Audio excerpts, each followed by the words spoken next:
This one lie causes 90% of chronic disease. Have you ever been told that glucose, yes, sugar, is the body's preferred fuel? It's taught in medical schools, repeated by dietitians, promoted by nutritionists, and reinforced by personal trainers. But here's the shocking truth. This fact is one of the most harmful lies in modern health advice. In fact, it could be the root cause of up to 90% of chronic diseases. Let's break this down. If glucose was truly the body's preferred and most essential energy source, why does your body work so hard to get it out of your bloodstream as quickly as possible? The moment you eat sugar or carbs, your body triggers a rapid response, almost like a fire alarm to lower blood sugar levels. From an evolutionary perspective, this makes sense. Our hunter-gatherer ancestors didn't live on constant supplies of bread, pasta, or soda.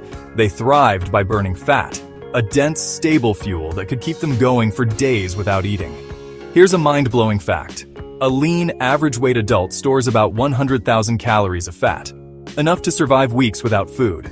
Yet the body's storage for glucose as glycogen is tiny, only about 1,700 calories, barely enough for a single day. That's your first clue that glucose was never meant to be your main fuel. It's like a small emergency gas tank, not the main fuel tank. Now let's talk numbers. When you get a blood sugar test and it reads a normal 80 mg/dl, do you know how much sugar that really is? It's just about 1 teaspoon of sugar circulating in your entire bloodstream. But think about the average modern diet. Breakfast cereal, muffins, sweetened coffee, fruit juice, bread, pasta, snacks, dessert. That's not 1 teaspoon. That's dozens, sometimes hundreds of teaspoons of sugar entering your body daily. Your pancreas, the organ that produces insulin, goes into overdrive to bring that number back down to safe levels. Insulin's job is to push sugar out of the blood and into cells. But here's the problem. Repeated spikes in blood sugar mean repeated surges of insulin. Over time, your cells get overwhelmed. To protect themselves from glucose toxicity, they start to resist insulin's signal. That's insulin resistance. The body's way of saying, enough! Stop flooding me with sugar.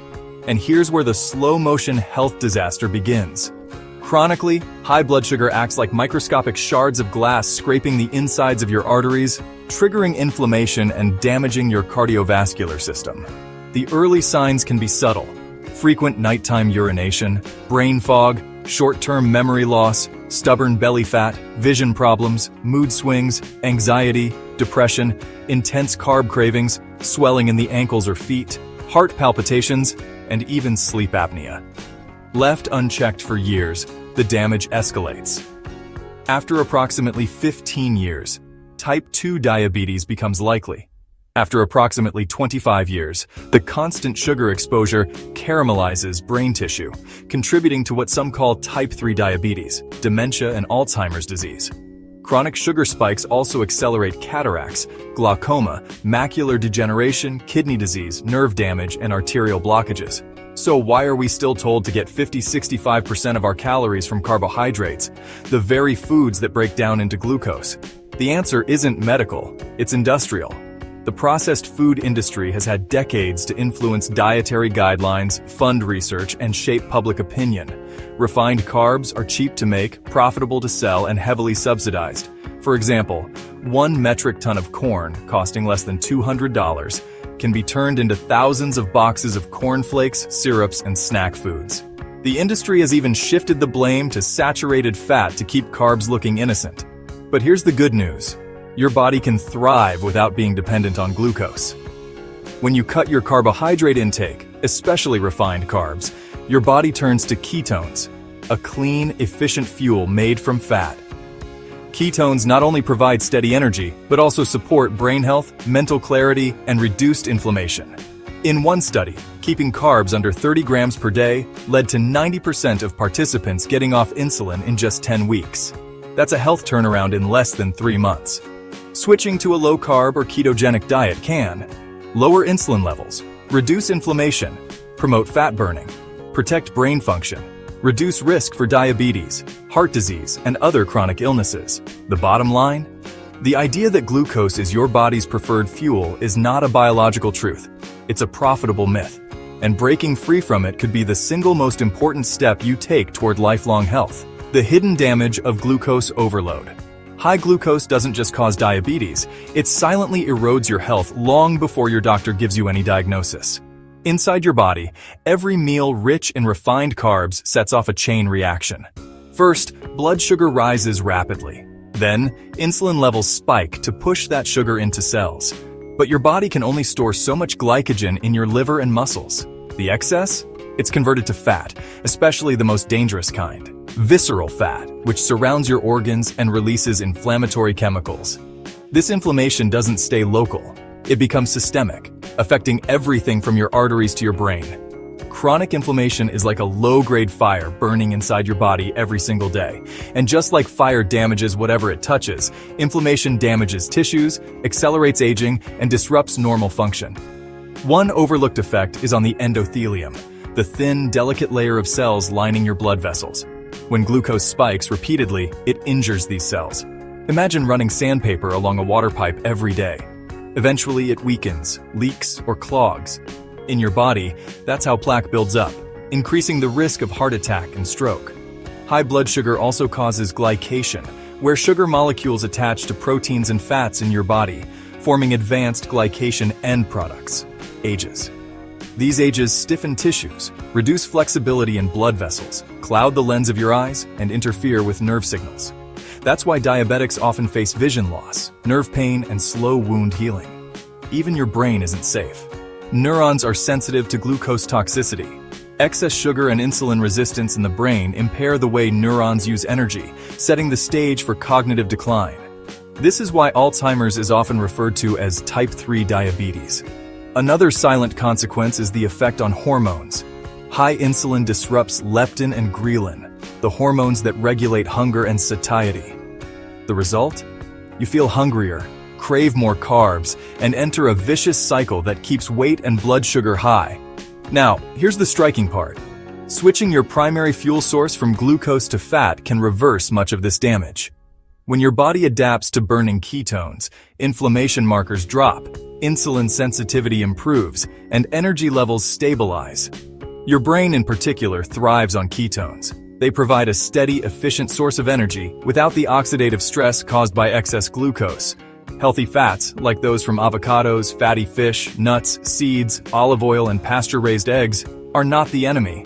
Combined with quality proteins and fibrous vegetables, they form the foundation of a diet that supports hormonal balance, brain health, and metabolic stability. Understanding these mechanisms makes one thing clear. Relying on glucose is not just unnecessary, it's harmful.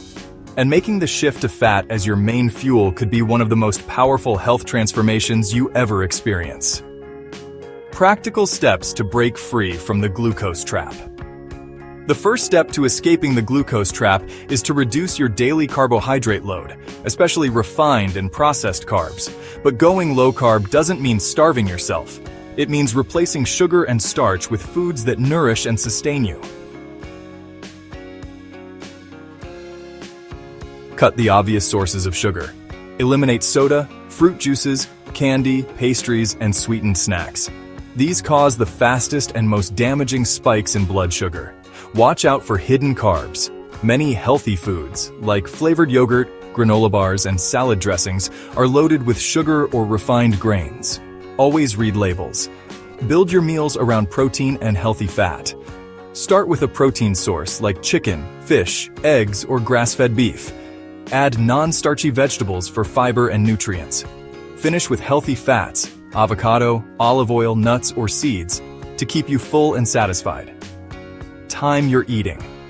Spacing meals and avoiding constant snacking gives your body time to lower insulin and access stored fat for fuel. Even a simple 12-14-hour overnight fast can improve metabolic health. Transition gradually if needed. If you've been eating a high-carb diet for years, sudden restriction can lead to keto flu symptoms, fatigue, headaches, irritability. Reduce carbs in stages while increasing fat intake to allow your body to adapt. Stay hydrated and replenish electrolytes. As insulin levels drop, your body releases more water and minerals. Make sure to drink enough water and include sources of sodium, potassium, and magnesium. Track your progress. Use a glucose meter or continuous glucose monitor to see how different foods affect your blood sugar. The feedback can be eye-opening and motivating. the transformation you'll feel is more than just weight loss. Many people report sharper mental clarity, reduced joint pain, better sleep, improved mood, and a steady energy flow that lasts all day without the afternoon crash. Small, consistent changes compound into big results. Within weeks, you may notice your cravings diminish. Within months, lab tests can show dramatic improvements in blood sugar, triglycerides, and inflammation markers. And remember, your body was designed to run on more than just sugar. You have an incredible built-in ability to tap into fat stores and thrive. Here at Live Healthy, every day, we share these insights because they work, and because too many people are suffering needlessly under outdated dietary myths. If this video gave you new ideas or motivation, share your thoughts in the comments below. Tell us your experience with cutting carbs or trying a low-carb lifestyle. And if you haven't already, hit the subscribe button, tap the notification bell, and join our community. Together, we can challenge bad advice, take back our health, and live better every single day.